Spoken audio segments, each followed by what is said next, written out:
안녕하세요. 저는 이연숙이라고 합니다.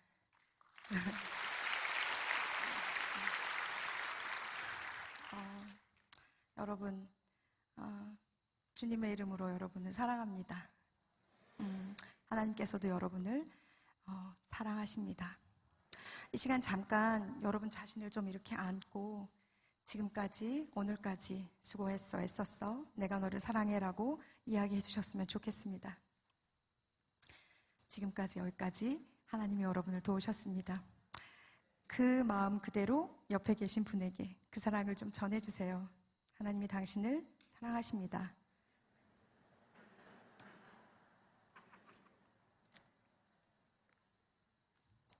저희 잠깐 계속 기도하셨지만 한 번 더 기도했으면 좋겠습니다. 여러분 자신을 위해서, 그리고 부족한 저를 위해서 잠깐 기도했으면 좋겠습니다. 저를 위해서 하나님께서 이곳에 임재하여 주셔서 여러분 마음속에 하나님의 음성을 좀 들려주시도록, 그리고 부족한 저를 위해서도 잠깐 한 목소리로 기도했으면 좋겠습니다. 기도하시겠습니다. 사랑하는 하나님 아버지, 이 시간 하나님의 거룩한 사랑으로 우리 가운데 임재해 주시기 원합니다.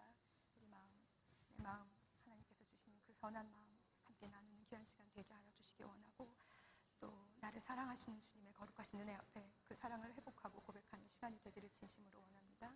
하나님 도와주십시오.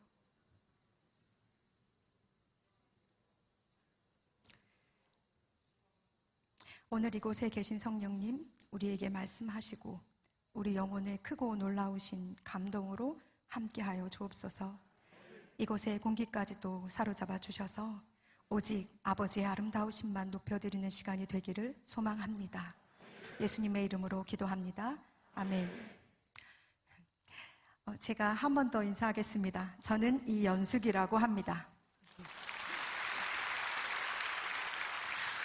제가 이 자리를 위해서 기도하는데 하나님께서 저에게 요한복음 4장에 등장하는 사마리아 여인의 모습을 보여주셨습니다. 그녀는 이름도 없고 예수님이 말씀하신 것처럼 남편 5이 있었지만, 그리고 지금 같이 있는 그 사람도 남편이 아니지요.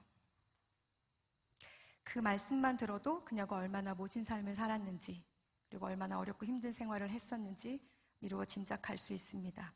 지금도 마찬가지이지만 그때는 더더욱 그런 편견과 싸우기에 여자 혼자는 쉽지 않았을 것입니다. 그래서 아무도 없는 뜨거운 그 대낮에 물을 길러 우물로 나아가지 않았나 싶습니다. 물동이를 들고 그 우물가로 나아가며 그녀는 어떤 생각을 했을까요? 자신의 신세와 내가 왜 이렇게 살아야 하나? 라는 고통과 슬픔이 밀려오진 않았을까요? 그러나 오직 홀로 그녀를 기다리고 계시던 예수님과 그 우물가에서 그녀가 예수님을 만난 후부터 달라지기 시작했습니다.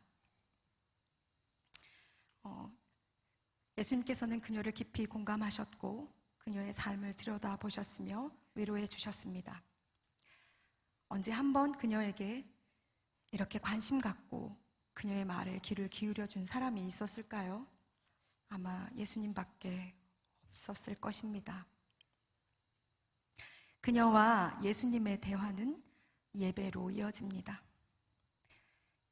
어디서 용기가 났는지 모르지만 아마 예배를 회복한 그녀는 자신의 생명과도 같았던 물동이를 던져버리고 자신의 고통의 현장인, 자신의 아픔에 그리고 자신을 비난하고 또 자신을 참 부끄럽게 여겼던 마을로 돌아가 구세주이신 예수 그리스도를 큰 소리로 외칩니다. 그리고 놀라운 일이 벌어지지요. 그녀가 예수 그리스도를 외친 후에 마을 사람들이 예수님을 구세주로 영접하게 됩니다. 여기서 이 말씀이 끝나는 것이 아니죠. 사람들이 그녀에게 이렇게 말을 합니다.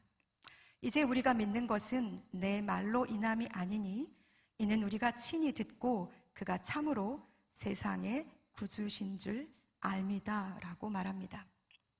사마리아 여인처럼 저도 늘 목이 말랐습니다.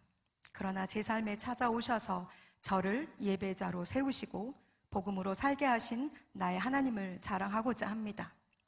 나의 삶을 공감하시고 위로하신 후에 세상을 향해 복음을 전하는 자가 되게 하신 나의 아버지를 자랑하려고 합니다. 그리고 이제 사마리아 여인처럼 저의 이름과 저의 간증은 사라지고 참으로 세상의 구주이신 예수 그리스도 그분만 높아지기를 소망합니다. 우리는 모두 각자 간증을 가지고 살아가고 있지 않습니까? 여러분도 하나 아니면 수없이 많은 간증들을 지금까지 살아오시면서 가지고 계실 거라고 생각합니다. 여러분 안에 계시는 아름다우신 하나님의 그 영광이 정말 정말 자랑스럽습니다. 이제 제 안에서 제 삶을 통해 일하신 하나님에 대해서 여러분과 나누려고 합니다. 저는 자주 헉헉거리며 새벽 찬 공기를 달려가는 어린아이의 꿈을 꿉니다. 그게 꿈인지 현실인지 구분할 수 없을 정도로 제 인생은 늘 이렇게 달려야 했습니다. 중학교 2학년 때 저희 아버지가 돌아가시고 고3 졸업한 그 무렵에 엄마가 돌아가신 후에 사실은 삶이 그렇게 녹록하지 않았습니다. 그리고 그렇게 달려가는 저의 그 모습은 세상에서 더 이상 나를 보호해 줄 사람이 없다는 두려움, 그리고 내가 홀로 서 있다는 공포감이 아마 꿈으로 종종 저에게 나타났던 것 같습니다. 어머니가 돌아가시고 나서 저는 이 달리기를 그만하고 싶었습니다. 한 줌의 약을 한 번에 털어놓고 내일 아침에 눈을 떴을 땐 천국에 가 있었으면 좋겠다라는 생각으로 잠이 들었습니다. 그런데 하나님은 저에게 새날을 허락하셨고 그 새날 앞에 저는 또 하나님을 원망했습니다. 죽음은 어쩌면 저에게 아주 가까운지도 모르겠습니다. 왜냐하면 제가 사랑하는 사람들, 제가 정말 제 옆에 늘 있었으면 좋겠다고 생각했던 사람들이 죽음이라는 이유로 저를 떠나갔기 때문에 그렇습니다. 그래서 삶이 그렇게 중요하지 않았습니다. 아무리 애를 써도 달라지지 않는 삶에 숨이 막혔고 애를 쓰며 달려갈 의미가 저에게는 없었습니다. 저는 3년 동안 주일이면 기차와 버스를 타고 내가 죽어도 좋을 곳을 찾아다녔습니다. 긴 방황의 시간 중에 덜컹거리는 기차 그 안에서 하나님께서 빛으로 저에게 찾아오셨습니다. 내가 너를 사랑한다. 내가 너를 향한 놀라운 계획을 가지고 있다. 바람으로도 저에게 말을 걸어오셨습니다. 지나가는 사람들의 인사말로도 하나님은 저를 위로하셨습니다. 정말 신비로운 경험이었습니다. 이 신비로운 경험들이 저를 숨쉬게 했습니다. 내가 아무리 멀리 도망가더라도 하나님을 피할 수 없구나. 그리고 내가 도망가려고 하는 그 길이 결국은 하나님께로 가는 길이구나. 나는 도망가나 하나님은 계속해서 나를 쫓아오고 계셨습니다. 그때 저는 굉장히 낮은 자존감 때문에 누가 제 뒤에서 웃으면 반드시 돌아봐 확인해야 했습니다. 왜냐하면 저들이 웃는 모습이 나를 비웃는 것이 아니기를. 그래서 누군가 뒤에서 자기들만의 즐거움으로 웃을 때 저는 돌아봐서 꼭 확인했거든요. 아, 그들이 즐겁구나. 그런 낮은 자존감이 저를 힘들게 했는데 이 신비스러운 경험으로 저는 조금씩 건강해지기 시작했습니다. 여러분, 포기하십시오. 혹시 하나님을 피해 도망가 볼까? 도망가 보자 라고 생각하는 분이 계신다면 절대 그분을 피해 도망갈 곳이 이 땅 어디에도 없습니다. 예수님께서는 나는 포도나무여 너희는 가지니라는 말씀을 하셨습니다. 이 말씀은 사실 우리가 많이 듣고 또 잘 아는 말씀인데 어느 날 갑자기 이 말씀이 저에게 엄청난 안정감을 주었습니다.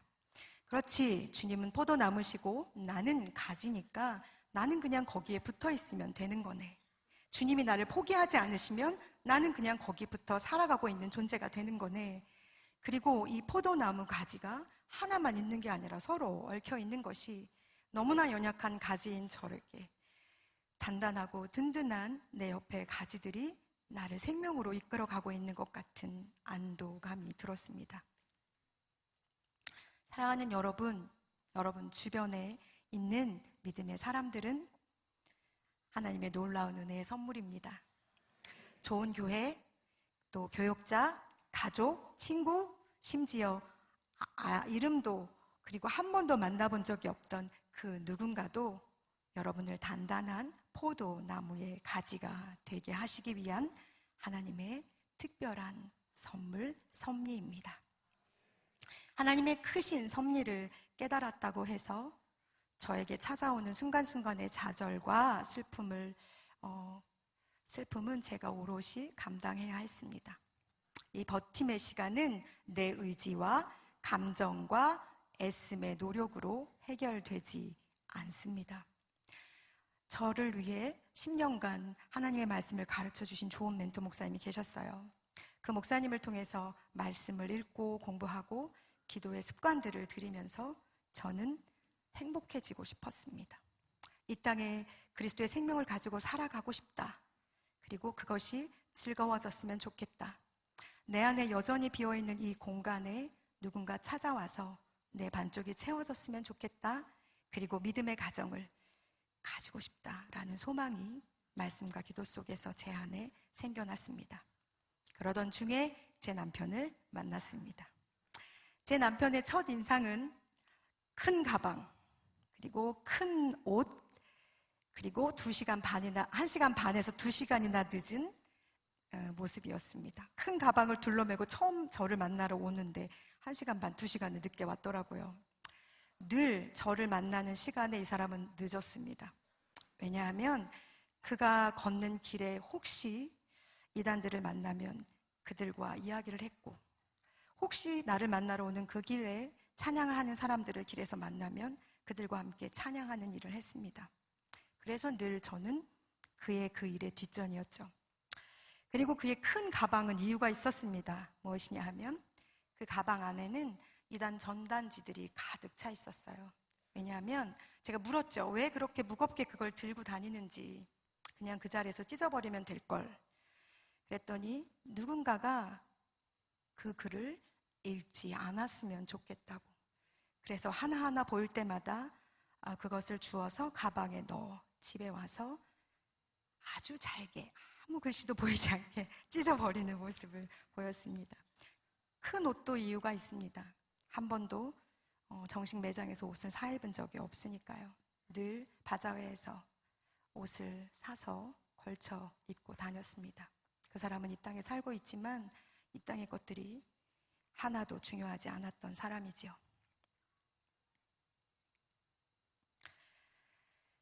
그 사람이 제 반쪽, 제 남편입니다. 고 호태준 선교사입니다. 제가 제 멘토 목사님에게 그 남편을 소개하러, 남자친구를 소개하러 갔을 때 목사님께서 저에게 그렇게 얘기하셨어요. 그 친구에게 이런 부탁을 하셨습니다. 저는 마치 연못 같아서 밑에 가라앉아 있다. 아픔과 여러 가지 것들이 평상시에는 되게 잔잔해 보이지만 무슨 문제가 생기거나 일이 생기면 밑에 먼지들이 확 올라올 건데 그때 아무 말도 하지 말고 그냥 안아주고 사랑으로 좀 그 뜰채로 그 먼지들을 좀 걷어주라. 그 약속을 저랑 사는 동안 제 남편은 신실하게 지켜줬습니다.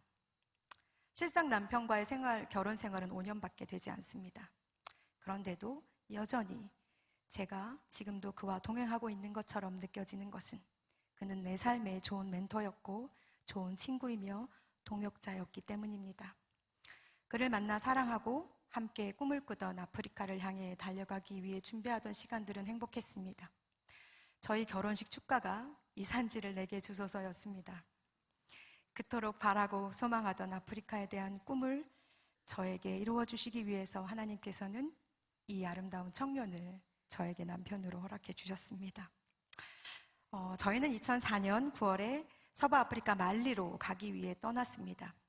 우선 프랑스에서 1년 언어 공부를 하기 위해 머물렀는데요. 2005년 9월에 서부아프리카 말리가 아니라 부르기나파소로 저희 사역지가 변경되었습니다. 갈 바를 알지 못했던 아브라함처럼 언어를 공부하던 중에 이제 짐을 싸서 배편으로 보내야 하는 그 시점에서 사역지가 변경된 것입니다. 저와 제 신랑은 한 달 동안 기도하고 기다리고 또 기도하고 기다리는 시간을 거쳐서 부르기나파소로 들어가게 됐습니다. 하나님의 구체적인 개입이라고 생각합니다. 왜냐하면 제가 제 남편을 장례 치르고 그곳에 있는 선교사님들과 한인분들에게 감사 인사를 전하며 했던 고백이기 때문에 그렇습니다. 여기가 그가 묻힐 땅이었던 것 같습니다. 고 허태준 선교사는 제가 제 신랑 앞에 고라는 단어를 붙이기 되게 싫어하는데 그렇게 해야 된다고 누가 말씀하시더라고요. 제 신랑 허태준 선교사는 아프리카 사람들을 정말 사랑했습니다. 그 사람의 트레이드 마크는 큰 배낭 가방이거든요. 가방을 짊어지고 시장을 다니며 그들과 친구가 되고 싶어 했습니다. 커다란 확성기를 가지고 싶어 했어요. 왜냐하면 시장 한가운데서 나의 구원자이신 예수 그리스도를 그들에게 전하고 싶어 했거든요. 나를 사랑하시는 동일한 가치로 그들을 사랑하시는 하나님이라고 말하던 남편 때문에 저희 집에는 늘 현지인들이 있었습니다. 가족 예배로 시작한 작은 예배가 아가페 교회라는 교회로 세워진 이유가 거기에 있었습니다. 저희 교인 중에 한 분의 아내가 뱀에 물려서 사경을 헤맨다는 이야기를 듣고 저희가 신방을 가기로 했습니다. 그런데 아프리카는 원체 어려운 곳이기 때문에 가나 국경까지 가야 되는 그 길을 현지인들이 많은 비용을 내서 갈 수 없어서 그 뱀에 물린 아내를 둔 남편의 형제들이 자기들도 가고 싶다고 했어요. 그래서 저와 제 아이가 양보를 한 거죠. 전날 먼 여행을 위해서 신랑이 차량을 점검하고 돌아와서는 이렇게 말하는 거예요. 차가 좀 이상해. 그치만 뭐 기도하면서 주님의 도우심으로 가야지. 근데 제가 거기다 대고 이렇게 말했죠. 괜찮을 거야. 하나님이 지켜주시겠지. 하나님의 뜻이 거기에 분명히 있을 거야. 그리고 아침에 도시락과 물과 잔뜩 먹을 걸 싸서 그를 보냈습니다. 정오가 되어서 저에게 전화를 했더라고요. 이제 신방을 마쳤고 출발하는데 바퀴에 구멍이 나서 그거를 떼우고 출발할 거야. 그래서 저녁에 있는 한인교회 모임에 늦지 않도록 서둘러서 갈게. 집에서 봅시다. 그런데 그는 돌아오지 않았습니다. 어두워지기 시작하면서 한두 분씩 한인분들이 집으로 오셨고 사고가 났다는 것을 들었습니다. 너무 먼 곳에서 일어난 사건이라 불어를 할 줄 아는 사람을 찾기가 어려웠고 그래서 이 사망 한사가 누구인지를 찾아내는 게 너무 어려웠다고 합니다. 그래서 선교사님과 몇 분의 한인분들이 사고 난 현장으로 달려가고 수습해서 이제 돌아올 거라고 저에게 얘기를 하셨습니다. 나중에 들은 사고의 경위는 차를 몰고 막 이렇게 달려오는데 솥대가 이렇게 길가로 지나가고 있었나 봐요. 근데 솥대를 피하다가 자기 쪽으로 핸들을 이렇게 꺾은 거죠. 그래서 바퀴가 세 바퀴 반을 굴러서 밑으로 굴렀고 그런데 너무 감사한 건 그 자리에서 저희 신랑은 천국으로 갔지만 함께 탄 3명의 현지인들은 정말 손가락 하나 다치지 않았거든요. 그건 지금도 제가 감사하고 천국에 갈 때까지 너무나 감사한 일이 될 것입니다. 준비한 이별이 아니었어요. 한 번도 생각했던 이별도 아니었습니다. 하나님께서 나한테 이렇게 여기까지 와서 정말? 이라는 수많은 질문들이 저에게 있었습니다. 그리고 저는 그때 분명히 영적으로 되게 충만했거든요. 왜 그날 때마침 나사로를 살리신 예수님의 그 본문을 제가 읽고 있었던지 저는 저의 믿음으로, 저의 기도로 제 남편이 살아날 것을 믿었습니다. 그리고는 저문을 열고 준영아 하고 부르며 저희 집으로 들어올 거라고 확신했습니다. 그러나 제 기도가 하나님 앞에 시작되고 나서 저의 기도는 부르짖음으로 바뀌었습니다. 부르짖고 또 부르짖으며 그를 살려달라고 주님 앞에 간절히 기도했습니다. 새벽에 조금 어둠이 지나고 새벽에 동이 좀 터올 쯤에 제 입에서 내게 있는 향유옥합 주께 가져와 라는 찬양을 끊임없이 부르게 하시더라고요. 그리고는 저에게 이렇게 말씀하시는 겁니다. 그가 너에게 얼마나 소중한 존재인지 내가 안다. 그러나 이제 그를 나에게 주라. 절대 안 되죠. 여러분 같으면 드리겠어요? 아무리 하나님이시라도. 안 되죠. 하나님 절대 안 되죠. 저한테 아빠도 엄마도 제가 소중하게 생각하는 모든 것들을 다 앗아가셨으면 이거는 좀 남겨두셔야 하지 않겠어요? 그 약속 믿고 여기까지 왔는데 하나님 그러시면 안 되죠 하고 엄청나게 주님과 씨름을 했습니다. 계속 같은 말을 하시는 거예요. 그가 너에게 얼마나 소중한 존재인지 내가 너무 잘 아는데 이제 그를 나에게 주라고. 하나님께서는 생선의 가운데 도막으로 가장 좋을 때 내가 그를 받기를 원한다고 저를 설득하기 시작하셨습니다. 근데 그 설득이 저한테 먹혔어요. 왜냐하면 제 남편은 늘 자신의 앞과 뒤가 같기를 원한 사람이었거든요. 하나님 앞에 사역자로 살면서 변질되지 않기를, 늘 처음 그 마음으로 살기를 바랬던 사람이었기 때문에 밖에서 사역자로 살지만 집에 와서 남편으로 아빠로서의 모습이 늘 정결하기를 원했던 사람이기에 저는 하나님의 이 설득에 넘어갔습니다. 그의 바람대로 하나님께서 들어주신 거라고 가나에서 장례식에 참석하러 오신 선교사님께서 하나님께 물었을 때 하나님께서 말씀하셨다고 합니다. 하나님께서 우리 신랑을 가장 좋을 때 38이었어요. 가장 아름다운 나이 저도 38이었습니다. 가장 좋은 것으로 받으셨습니다. 그러니 이 일은 나의 믿음과 나의 기도와는 상관없이 하나님이 하신 일입니다. 분명한 뜻이 거기에 있다는 사실을 하나님은 저에게 끊임없이 설득하셨습니다. 믿음으로 기도하면 하나님께서 들으시지요. 들으십니다. 그러나 하나님의 응답하심은 우리의 기대와 다르게 흘러갈 수도 있습니다. 그렇다고 하나님에 대한 우리의 믿음이 부족해서, 혹은 하나님께서 능력이 없으셔서, 혹은 하나님이 아니셔서 나의 기도에 그렇게 반대된 응답을 하신 것은 아닙니다. 내가 그렇게 간절하게 구했던 것을 허락하지 않으신 데에는 이유가 있습니다. 그 이유를 알아가는 것이 기도하는 자들의 숙제입니다. 왜냐하면 하나님은 늘 응답하시니까요. 하나님은 하나님이십니다. 그 새벽에 저에게 말씀하신 하나님의 임재 앞에 저는 순종을 선택했습니다. 그리고 남편을 하나님께 올려드렸죠. 하나님께 순종하고 남편을 올려드린 저에게 하나님께서 잠언 4장 23절의 말씀을 주셨습니다. 모든 지킬 만한 것 중에 더욱 내 마음을 지키라. 생명의 근원이 이에서 남이니라. 이 말씀을 들은 이후부터 저는 남편에 대한 이 일에 제 마음을 지키기 위해 온 힘을 다 쏟고 있습니다. 마음을 지키는 일은 쉬운 일이 아닙니다. 왜냐하면 마음이 상하면 회복되기가 어렵기 때문입니다. 그래서 어쩌면 사탄은 우리의 생각을, 우리의 마음을 공격하고 끊임없이 무너뜨리려고 애쓰는지도 모르겠습니다.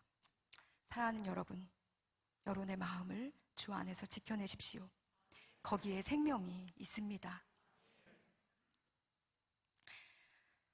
저는 이 일에 하나님에게 설득되었고 그 긴 밤의 씨름을 통해서 순종을 선택했습니다. 그리고 예전에 저에게 죽음은 상실이었지만 이제 죽음은 천국에 대한 소망이니 저는 되었습니다. 그러나 제 아이에게는 어떻게 설명할 수가 없었어요.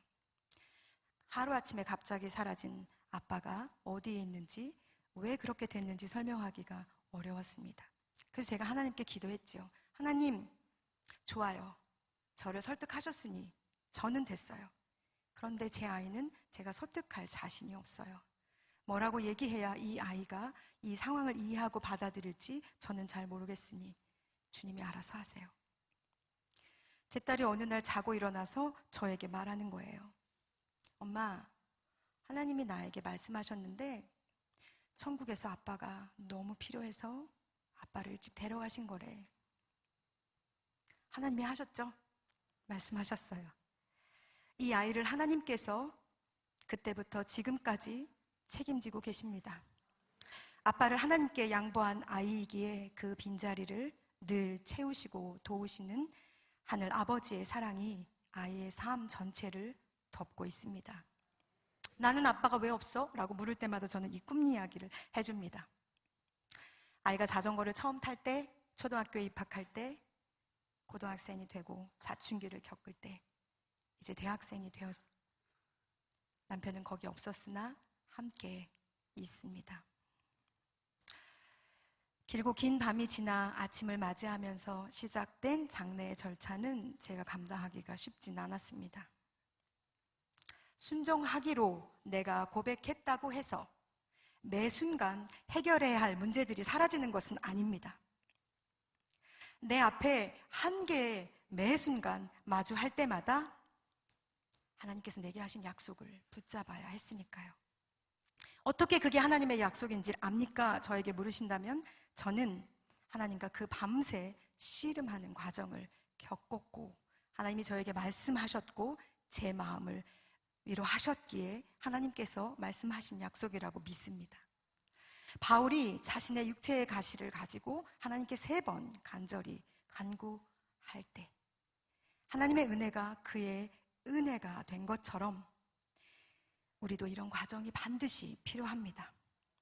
여러분 안에 어떤 해결할 수 없는, 해결되어져야 하는 내가 어떻게 할 수 없는 한계에 부딪히는 문제들을 가지고 계시다면 하나님과 이렇게 씨름하는 시간이 있으셔야 합니다. 반드시 있어야 합니다. 그리고 그때 받아내십시오. 하나님의 약속을. 그 약속은 끝까지 하나님을 내 편으로 만드는 좋은 도구가 되기 때문입니다.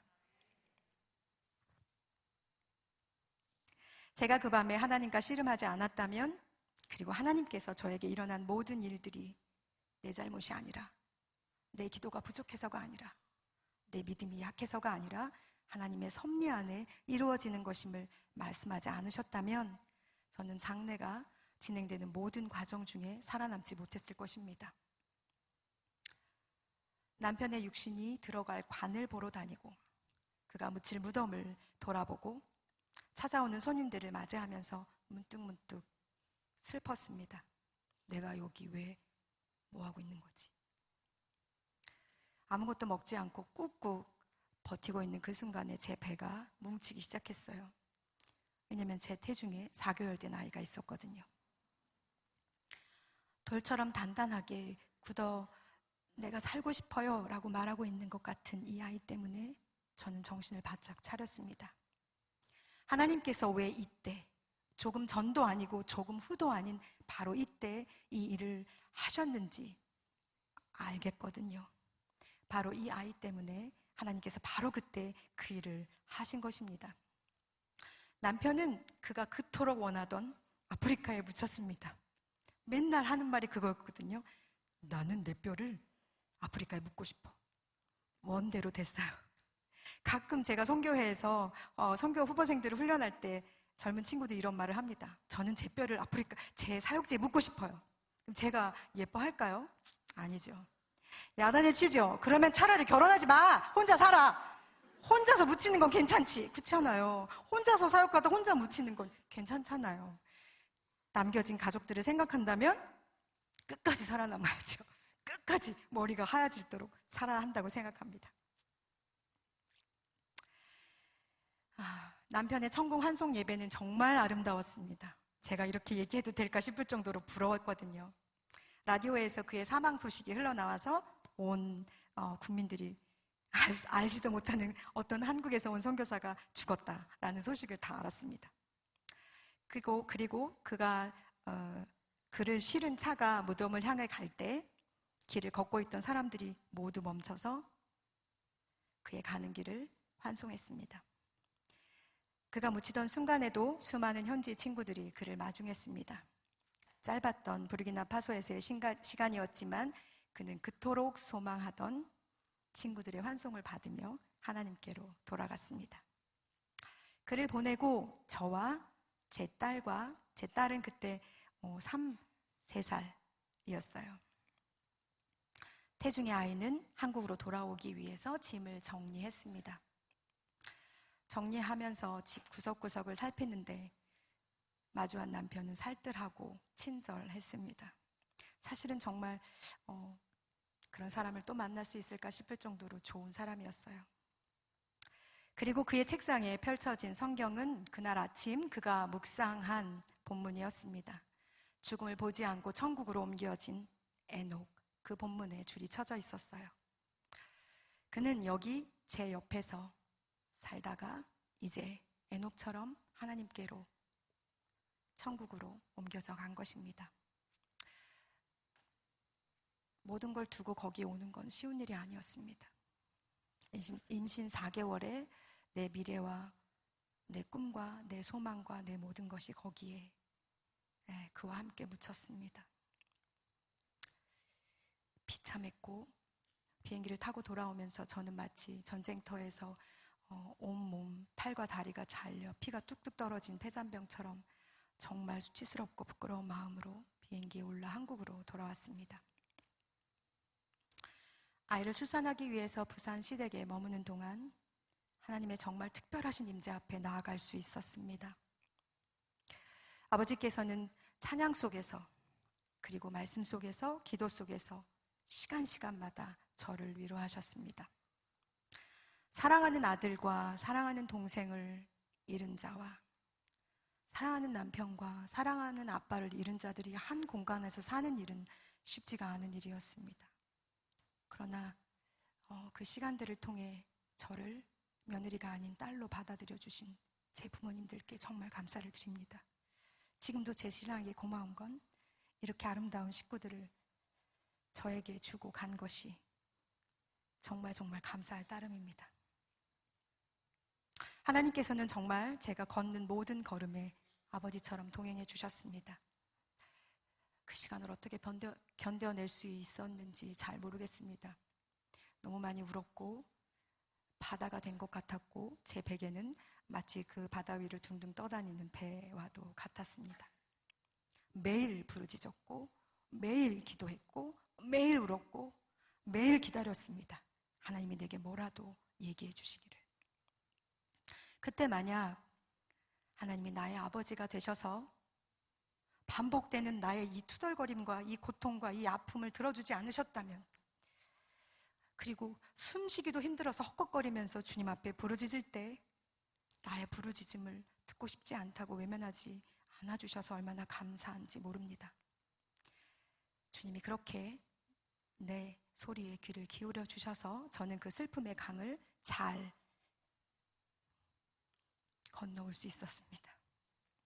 둘째를 출산할 때 수술을 하러 이렇게 누웠어요. 마취가 돼서 제가 까무룩하게 정신을 잃어가는 그 틈에 저 발치에서 제 신랑은 독특한 모션이 있거든요. 이렇게 손을 이렇게 모으고 이렇게 약간 이렇게 이러고서요.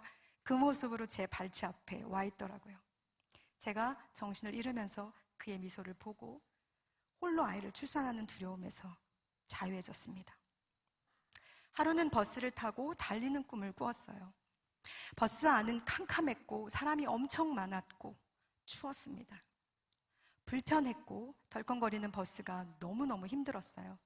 그래서 앉을 자리를 좀 찾았죠.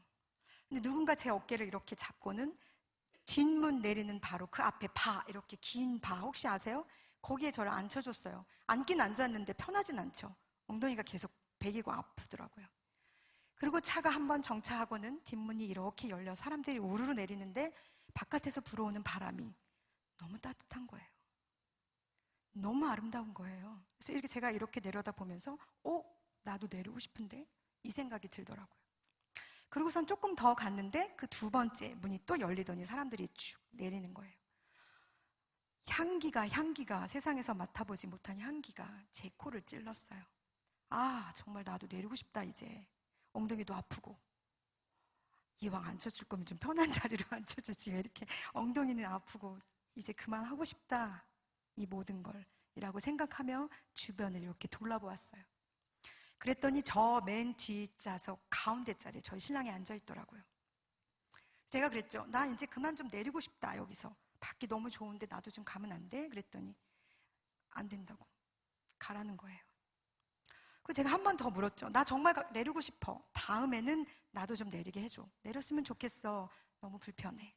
힘들고 추워. 그랬더니 웃으면서 안 된다고, 더 가야 된다고 말하는 모습을 보면서 제가 꿈에서 깼습니다. 세상에서 가장 사랑한 사람, 내 편 있던 사람의 모습으로 주님이 저에게 오신 거죠. 이 방법이 저를 일으키시는 아버지의 모습이셨습니다. 매 순간 부딪히는 한계 앞에서 저를 일으키신 나의 아버지 때문에 아직도 저는 흔들리는 버스 안에서 제가 내려야 할 정거장을 향해 가고 있습니다. 사람들은 가끔 불행한 일을 만나거나 고난에 닥치는 사람들을 보면 이렇게 말합니다. 하나님, 욥에게 한 것처럼 하나님께 무슨 큰 죄를 지었나? 하나님께 벌을 받는 건 아니야? 라는 말을 하죠. 여러분, 제가 큰 죄를 지어서 제 삶이 이렇게 고단한가요? 질문입니다. 다시 제가 여기 크게 아니요 하셔야 되는데 제가 대본에 그렇게 제가 하나님 앞에 잘못해서 하나님이 저에게 벌을 내리신 걸까요? 네, 맞습니다. 여러분도 혹시 이 중에 고난 가운데 저처럼 이렇게 캄캄한 버스 안을 타고 가는 느낌이 드시는 분이 계시다면 여러분도 죄를 지어서 하나님이 그런 고난을 허락하신 것이 아닙니다. 절대 아닙니다. 저도 제가 죄를 지어서 하나님께서 저에게 그런 고난을 허락하셨다고 생각하지 않습니다. 그런데 가끔 제 안에 그런 생각들이 몰려오더라고요. 내가 도대체 뭘 그렇게 잘못했지? 하나님 도대체 나한테 왜 이렇게 잔인하게 하시지? 내가 하나님 앞에 11조를 빼먹었나?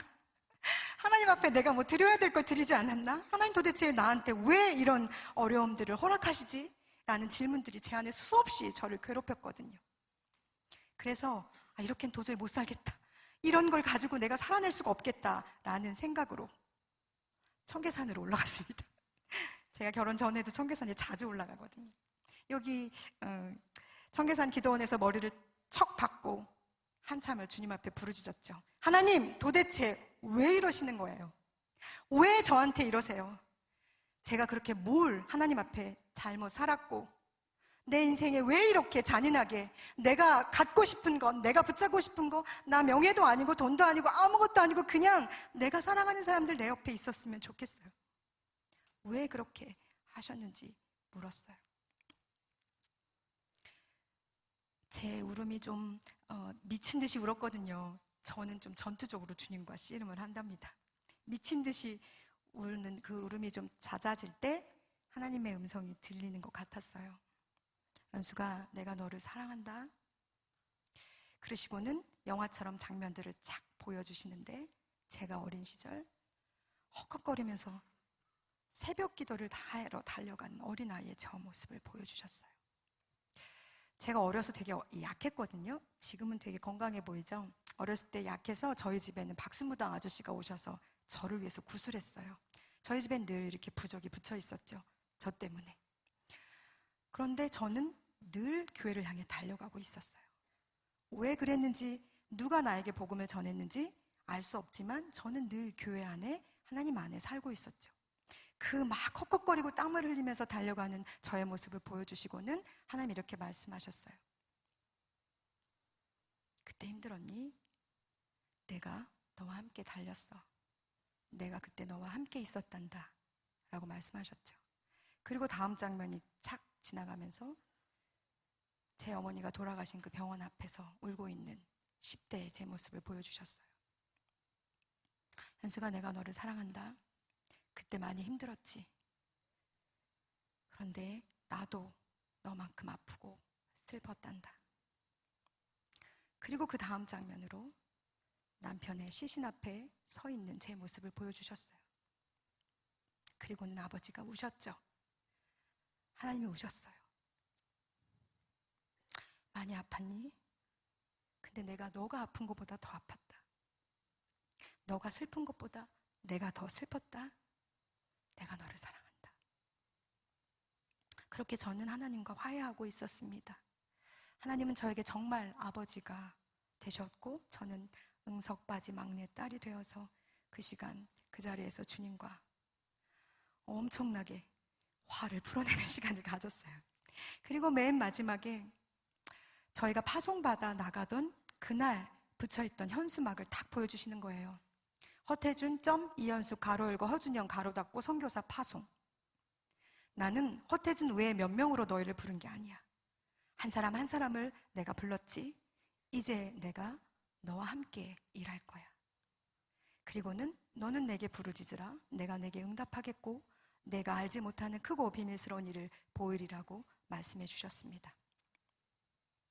그날 제가 들은 사랑한다 라는 고백의 말은 평생 들은 고백 다예요. 엄청난 고백을 저에게 해주셨거든요. 하나님께서는 아버지의 마음으로 저를 사랑하십니다. 그리고 제가 했던 수많은 고민과 고백과 부르짖음과 눈물을 들으셨고, 그 상황 속에 나는 마치 혼자 있는 것처럼 느껴졌으나 함께 계셨습니다.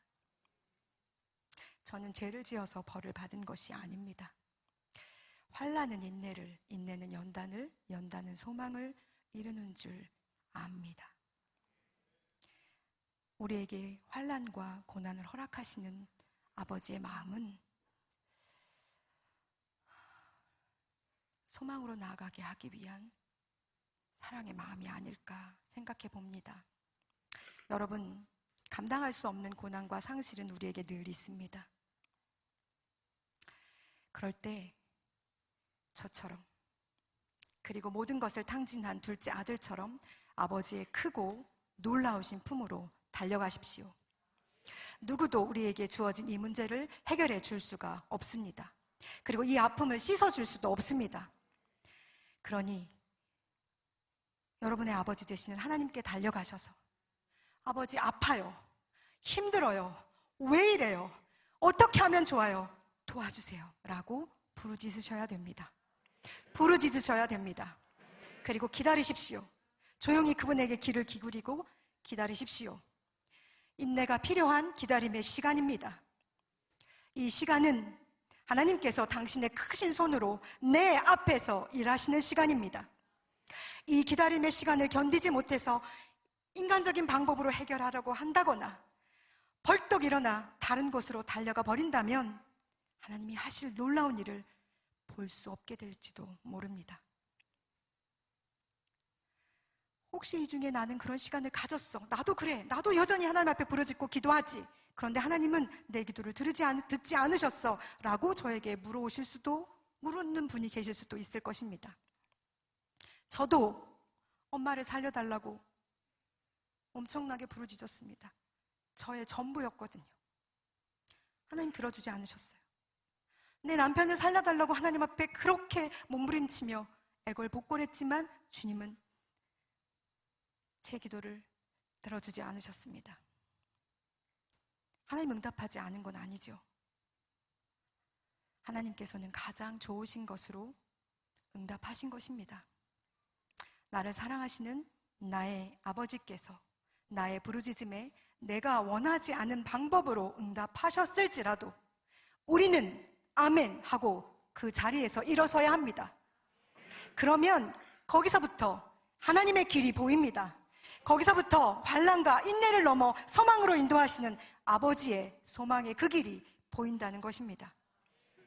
어느 날은 주님이 저에게 아주 미안하다는 마음을 들려주시는 거예요. 내가 너무 미안하다 너에게. 하나님 뭐가 미안하세요?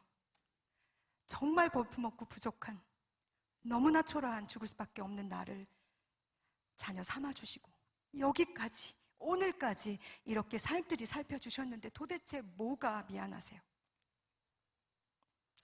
다른 사람처럼 평범하게 살게 하지 못해서. 그래서 미안하다.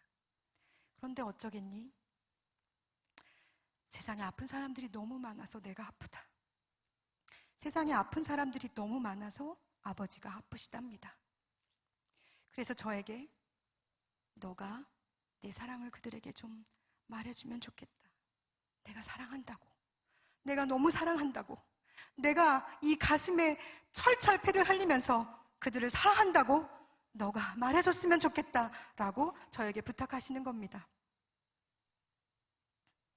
이것이 제가 찾은 하나님의 길, 소망의 길입니다. 환난과 인내를 넘어 연단의 끝에 찾아낸 길입니다. 아버지께서 저와 동행하고 계시는 길이지요. 저만 그렇습니까? 여러분 한 분 한 분도 하나님께서 그렇게 사랑하시는 눈으로 바라보시며 여러분의 소리에 귀를 기울이고 계십니다. 아버지만 하실 수 있는 방법으로 위로하시고 안으시고 품으십니다. 그리고 왜 그런 일을 여러분에게 허락하셨는지, 왜 그렇게밖에 할 수 없었는지 미안해하는 마음으로 설명해 주실 것입니다. 이런 과정들을 거쳐서 제가 길을 찾았다고 해서 그 길이 180도 달라져 있지는 않습니다. 왜냐하면 남편이 살아 돌아오는 건 아니니까요. 짙은 안개가 사라진 것도 아닙니다. 그러나 새벽 찬 공기를 헉헉거리며 불안함에, 두려움에, 공허함에 달려가던 어린아이는 사라졌습니다. 이제 나는 아버지의 손을 붙잡고 같은 길이지만 기쁘고 감사하게 걸어가고 있기 때문입니다. 마지막 이 땅에서의 호흡이 끊어질 때 제 남편의 모습을 생각해 보았습니다. 그가 그 짧은 시간 동안 무엇을 바랬을까요? 남편이 떠난 날은 2월 1일, 제 생일은 1월 17일. 생일을 알려드리는 건 뭐 선물을 받으려고 하는 건 아니에요. 1월 29일은 제 첫째 아이의 생일이에요. 살뜰히 생일을 챙기고 떠난 그를 생각해 보니 마지막 짧은 그 순간에 하나님께 그가 기도했겠구나. 남겨진 우리를 잘 부탁한다고, 잘 보살펴 달라고 그는 자신의 생명을 걸고 하나님께 부탁했겠구나라는 생각이 들더라고요. 저는, 그리고 저희 아이들은 제 남편의 기도의 열매입니다. 그래서 그에게 부끄럽지 않기 위해 열심히 최선을 다해 살려고 노력합니다. 여러분들도 누군가의 기도의 열매의 삶을 살고 계시는 것입니다. 그러니 여러분의 삶도 최선을 다해 살아내 주시기 바랍니다. 그것이 하나님이 기뻐하시는, 하나님께 영광을 올려드리는 삶이라고 생각합니다. 그래도 문득문득 어려운 일들을 만나고 부딪힙니다. 그때 크게 호흡하고 그 사람이 마지막에 했을 기도를 생각합니다. 더욱이 예수님께서 하나님 우편에서 지금도 우리를 위해 기도하시며 여러분과 저의 믿음이 떨어지지 않기를 얼마나 기도하고 계시겠습니까? 그러니 그것이 여러분과 저의 위로가 되기를 진심으로 원합니다. 어느 날 제가 새벽에 기도하는데 하나님이 저에게 이런 마음을 주시는 거예요. 너희 자녀들이 만약에 선지자처럼 살겠다고 하면 어떻게 할래? 대답 안 했죠. 하루 종일 하나님의 말 대답 안 했어요. 가만히 있었어요. 입을 꽉 닫고 아무 말도 하지 않았죠. 왜냐하면 빈정이 상했거든요.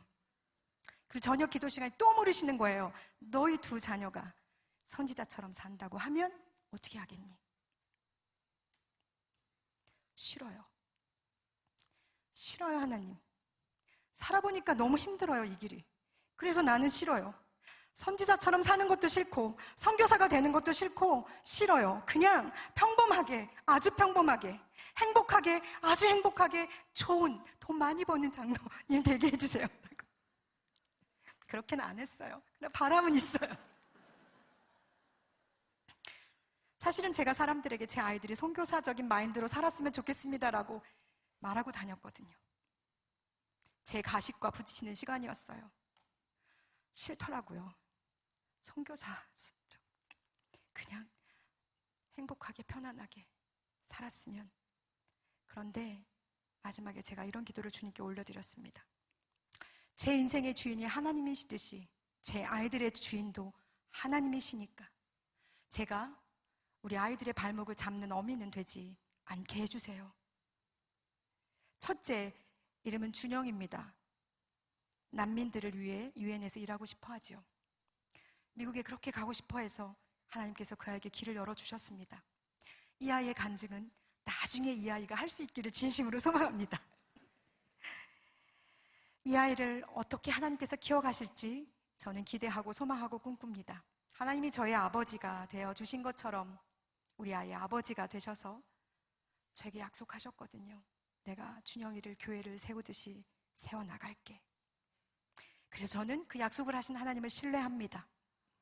하나님 안에서 제 아이는 주님의 아름다운 교회로 지금 한 2층쯤 지어져 간 것 같습니다. 둘째 아이는 남자아이입니다. 남자는 키우기가 어려워요. 지금도 어려워요. 여기 같이 갈래? 그랬더니 나는 싫어. 그래 그럼. 그리고 저 혼자 왔어요.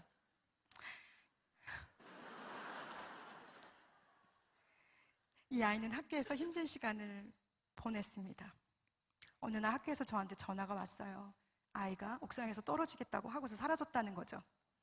그래서 제가 너무나 놀라서 울면서 학교를 갔어요. 학교를 뛰어가서 저쪽 복도 끝에서 울면서 걸어오는 남자 아이, 제 아들입니다. 그 아이와 마주쳤는데 억장이 무너지더라고요.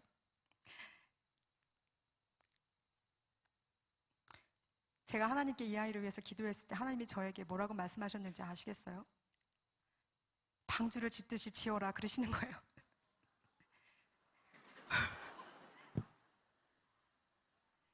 막막하시죠? 저도 너무 막막해서 주님께 물었죠. 어떡해요? 그렇게 물었어요. 지금까지 지었는데 몇 년을 더 져야 돼요? 하나님을 경외하듯이 지으라고 하셨어요. 지어야겠죠? 방주니 그곳에 그리스도의 생명을 이어가는 멋진 방주가 되게 하실 거라고 믿습니다. 주님이 이 아이의 하나님께서 이 아이의 아버지가 되어주셔서 어제보다 오늘 더 예수님 닮는 아이로 커가기를 진심으로 소망합니다. 저는 아이들과 함께 용기를 내서 남편의 사고 현장으로 달려갔습니다. 정말 용기였어요. 큰애가 5살, 작은애가 2살 때였습니다. 그때까지 저는 사고 현장의 사진을 보지 않았어요. 지금도 저희 집에는 열리지 않은 캐리어가 하나 있어요. 남편의 유품이 담겨져 있는 건데 저는 아직도 그걸 용기 내서 열어볼 자신이 없어서 못 열어보고 있어요. 먼지만 켜켜이 쌓여가고 있습니다. 그러나 그것은 저에게 큰 용기였고 당시 상황과 대면하면서 그 사고 현장에서 제가 서서 불어오는 바람과 마주하면서 저는 제 상처 안에 생명이 돋아나는 것을 보았습니다.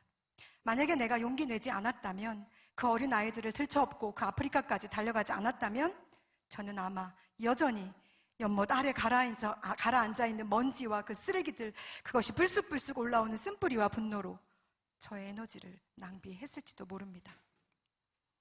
그 이후 저희는 거의 매년 아프리카를 방문했습니다. 저희 어머니도 시어머니도 그리고 시댁의 식구들도 부르키나파소를 다녀왔습니다. 가서 그가 살아간 땅을 보고 많은 위로를 받으셨어요.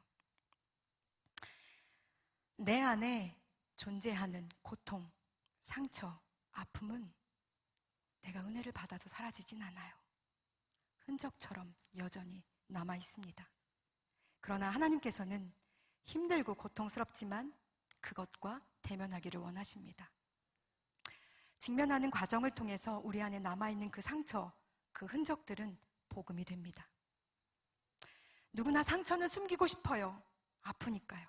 저도 오늘 이것을 준비하면서 또 아파서 또 울고 또 하나님 앞에 고통스러운 부르짖음을 올려드렸습니다. 그러나 아픔을 계속 가운데 내 안에 가지고 있는다고 해결되는 것은 아닙니다. 내 안에 그 아픔이 우울과 슬픔으로 바뀌어서 사탄이 그것을 도구로 사용하지 않도록 빚으신 하나님 앞에 그 아픔을 드러내셔야 합니다. 이 일을 허락하신 분이 하나님이시잖아요. 그러니 그분만 해결하실 수 있습니다. 조개가 고통 속에 진주를 품고 있는 것처럼 우리의 고통이, 여러분의 믿음의 고백이 복음이 돼요.